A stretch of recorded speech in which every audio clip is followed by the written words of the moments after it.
Hello everybody and welcome back to the Galactic Armory. Today we're going to be doing one of the coolest looking helmets in my opinion, and that is going to be Sergeant Hound from the Clone Wars. Even though Sergeant Hound only appears in 2 episodes during the Jedi Temple bombing arc, he's still probably one of the most recognizable ones because of the face flaps really. It makes his helmet pretty unique, and he's got a pretty cool paint job if you ask me. So I'm going to show you guys how I went from the raw 3D print all the way to this finished helmet. If you guys don't have a 3D printer, I also sell the prints themselves in my shop. Check out the links in the description for the prints or the 3D files if you want to complete this project on your own. With all that said, let's get right into it. So I'm actually a little bit embarrassed about how long this project took for me to finish, but I've cut up the helmet into 5 main pieces, and here's the front piece on the CR10S printer, and this was printed about a year and a half ago. It's taken me that long to finally get around to finishing this ARF helmet, but I recently just made the upgrades for the Sergeant Hound with the face flaps and the antenna, so that kind of helped motivate me to finish it a lot.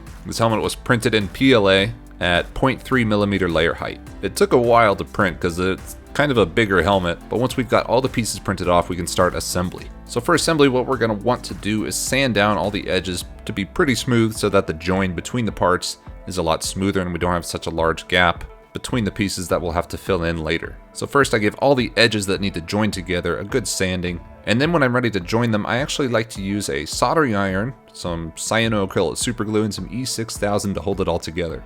The soldering iron is there for a quick join. It actually melts the plastic together from the 2 parts, actually kind of welding it together. It's not the strongest hold, but it's very quick, and it's great at holding the helmet together while the rest of the glue cures, because the cyanoacrylate superglue takes around a minute to fully cure, and then the E6000 takes like 24 hours. So that's the last type of glue that we're going to add. But I'll do a little soldering to hold it in place while the super glue sets, and then once that's kind of sturdy, I'll apply the E6000 along the inside seam, just kind of glob it in there, and then we're going to wait around 24 hours for this glue to fully cure. Now I'm sure a lot of you are familiar with the resin smoothing method. I've been doing it in my videos for a while. This was filmed back in 2020, but the method itself hasn't changed that much. I'm just using some leftover resin from my SLA prints that kind of dripped off or cleaned off, and I'm brushing it all over the helmet with a very cheap chip brush. Now this was actually done before I had the UV lamp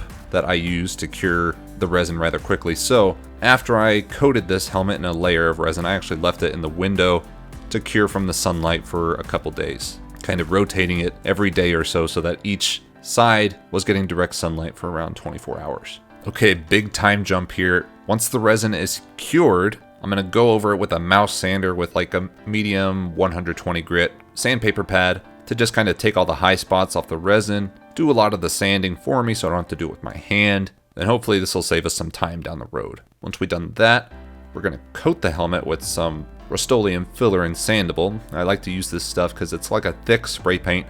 It's going to help fill in a lot of the 3D printer lines, which is why we're doing all this, so we can have a nice smooth surface before we start painting. Now this filler and sandable is also going to do a great job at highlighting the areas that still need a lot of work. They're either like drippy from the resin, or you can still see the horizontal 3D printer lines. The mouse sander gets a lot, but it doesn't get everything, and this is going to help us see what spots still need work. So now it's time for Bondo. This stuff is the heavy hitter of filling in 3D print lines, and we are going to apply it pretty liberally all over the helmet, but especially in the seams between the parts that still have a much more visible gap than the rest of the helmet. I like to apply this stuff with a glove on so that I can spread it out all over the helmet, but we're going to need to wait around 6 hours for this stuff to fully cure before we can sand it. Now it's time for more sanding, and again we're going to be using the mouse sander to just try and save us some time while sanding, because the sanding process is going to take you guys a while. Trust me, you want to make it as painless as possible. Be sure not to sand off all the Bondo. We want some to still be there to actually fill in the gaps in the printer lines, so don't go insanely overboard at this step. So here's where I made the additions to have the face flaps and the antenna for the Sergeant Hound upgrades itself. So those are going to need to be smoothed out and sanded as well. I'm going to do another round of the resin UV coating, and we're going to be doing a lot more sanding. Okay, after a lot more sanding and smoothing, we are finally ready to start adding some paint. And so the first thing I want to do is add a base coat of white to basically all the parts. When applying your first paint layers, do it in light coats so you don't get any drips or runs or anything. because at this point you would have to like wait for it to dry, then sand it smooth, and then repaint again, because we don't want any of those runs. All right, now it's finally time to add some more color to this thing, but first we've got to tape off the areas so we're not just painting willy-nilly. And I'm going to be freehanding basically this entire design, so I'm taking things slowly using a measuring tape to kind of just measure points to make sure that it's kind of symmetrical. You really want to figure out your tape job first and take the extra time to make sure that it's perfectly right. So I just loaded up some reference images of Hound's helmet and tried to recreate it as best I could with the tape. I had to get creative for some things, like the little circles on the sides of the visor. I just used a cap of some bottle and traced that out and cut it out in tape. But once all the designs were taped out and sketched, we are ready to add some red. And for the red, I'm going to be using a Krylon Gloss Cherry Red. This is the same red that I used for my Coruscant Guard officer build, so it makes sense to use it again for the Sergeant Hound build, since they're both in the Coruscant Guard. You want to do light coats especially here, because we don't want heavy coats of paint to seep underneath our tape lines. And so we want to take this nice and slow, waiting about 20 minutes in between each coat of paint. I gotta say, one of my favorite parts about building these helmets is peeling off the tape, revealing some very nice, some crisp lines underneath. I just love it. Be sure and pull it off slowly though. I actually got a little bit too eager on some parts of the helmet and actually lifted up some of the base white paint underneath. If we don't want that, don't be like me, so peel your tape off slowly and gently. Here I've got the face flaps all taped up. These were a little bit easier than the rest of the helmet because I already had the lines pre-designed into the files, so I didn't have to measure or anything to know that they were symmetrical. For the color here, we're going to be doing a dark gray, and again, use light coats. So here's how the main body of the helmet is looking. I was actually waiting on this red paint to dry completely, so I didn't want to tape off any of the areas and risk peeling up that paint. So with the faceplate, I wanted it to be dark gray, but instead of taping it off, I just mixed some black and white paint and brushed it on with acrylics. Okay, now it is time to attach the face flaps to the main body of the helmet. For the glue, we're going to be using E6000. It's a very powerful glue, but it takes a while to cure. So what we're going to do is on the inside of the face flaps, there are actually some parts cut out that directly intersect with the main body of the helmet. So that is where we're going to apply our glue to make sure that we have contact between the faceplate and the helmet. But then we're going to use some blue painter's tape to hold those faceplates in place while that glue cures. Now this glue takes, like I said, 24 hours to fully cure, so we don't want the faceplates to fall off or shift or move in any way while that glue is curing, because if they do move and the glue cures, it's going to be a real heartache or real pain to take those face flaps off and re-glue them. So we want to get this right the first time.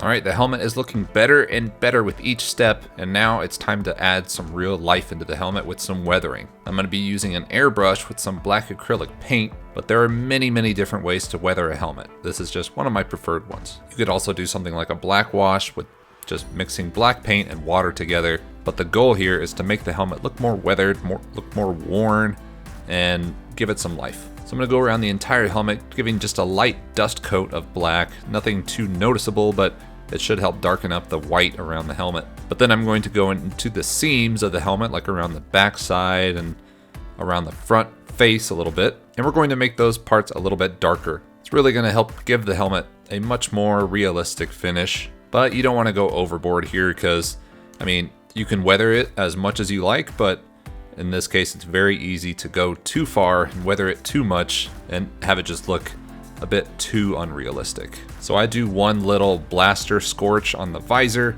and a few more darker spots around the helmet, but then I call it quits. One of the final things we need to do for this helmet is put in a visor so people can't actually see into the helmet and see you. For that, I like to use Hobart face shields. I also have these on my website, since they can be kind of hard to find sometimes. We're going to trace out the shape of the visor we need to cut with some paper, and then cut out a little bit larger area on the face shield. I'm going to be using some steel stick epoxy putty to hold that face shield inside the helmet. It's a 2-part putty that you just rub together until it's a uniform color, and then after about like a minute or two, it will start to heat up and harden, and that should help keep that visor firmly in place inside the helmet. One of the last weathering steps I'm going to do is take some really coarse 60 grit sandpaper and kind of fold it in half so we get a straight edge.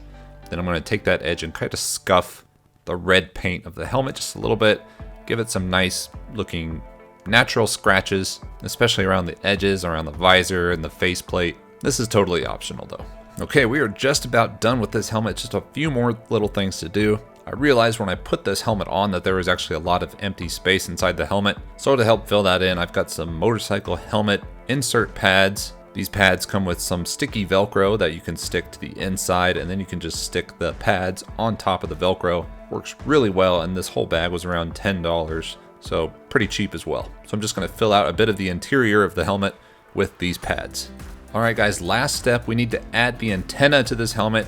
It just sits underneath the visor and between the helmet, and we're just gonna stick the little antenna piece inside. Mine's a little bit short because tragically I broke it on the way to film this video. So the antenna is a little bit shorter, but it works for me. So there you go guys, that is how I made my Sergeant Hound helmet totally from scratch. I hope you all enjoyed the video and learned something, or feeling confident enough now to take a project like this on yourself. If this is your first kind of project like this, just know that it takes some practice, but by the end of it, with a little bit of practice, you'll be able to make some amazing looking helmets like this one. Thank you all for watching, and I hope to see you again in the next video.